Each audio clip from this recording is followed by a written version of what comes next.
Can you speak to maybe the difference between heavy infantry and cavalry, the usefulness of it in the ancient world?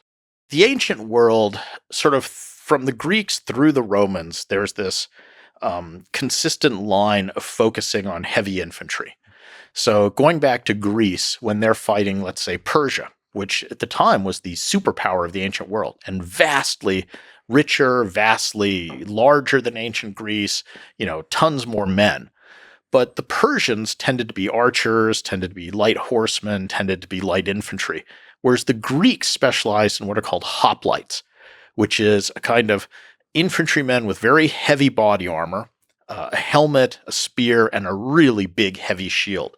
And they would get in that formation where you kind of make the shields overlap and just form this solid mass, bristling with spear points, and just slowly kind of march forward and grind up your enemy in front of you. And so that's that sort of block of heavy infantry. The advantage is head on against other things, they tend to win. The disadvantage is it's slow moving. It's vulnerable from the sides and the rear, so you got to protect those. But if you can keep frontally faced, it's pretty much invincible. And that's taken even further by Alexander the Great, who comes up with the idea, well, what if we even give them a longer spear? So Greek spears were 6 to 8 feet long. Alexander the Great arms his armies with the sarissa, which is this 15-foot, almost a pike, this extra long spear. And so when the spear is that long, you don't even hardly need the shields anymore. So it's just this incredibly powerful thing in frontal attack. And that's what he uses to make himself ruler of the known world. He goes and conquers the Persian Empire and makes himself the Persian King of Kings with this phalanx of troops armed with the sarissa. So that's very powerful. The Romans go a little bit different route. They have heavy infantry, but they focus more on fighting with short swords. So it's get up close and kind of stab. Mm-hmm.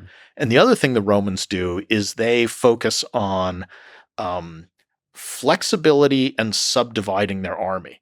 So Alexander's phalanx was a mass of, let's say, 5,000 guys, and it was one unit. Mm-hmm. The Roman army is organized in an ever decreasing number of subunits.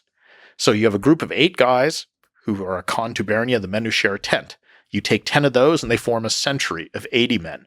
You take a bunch of those and you form a cohort. If you get a bunch of those, you form a legion. So the Romans are able to subdivide their army. And the big sticking point comes at 197 BC at the Battle of Cynocephalae, when the Roman legion goes up against one of the descendants of Alexander the Great who's using his military system. So this is the new Roman system with flexibility versus the old invincible Alexander system with the heavily armed sarissa with those long 15-foot poles.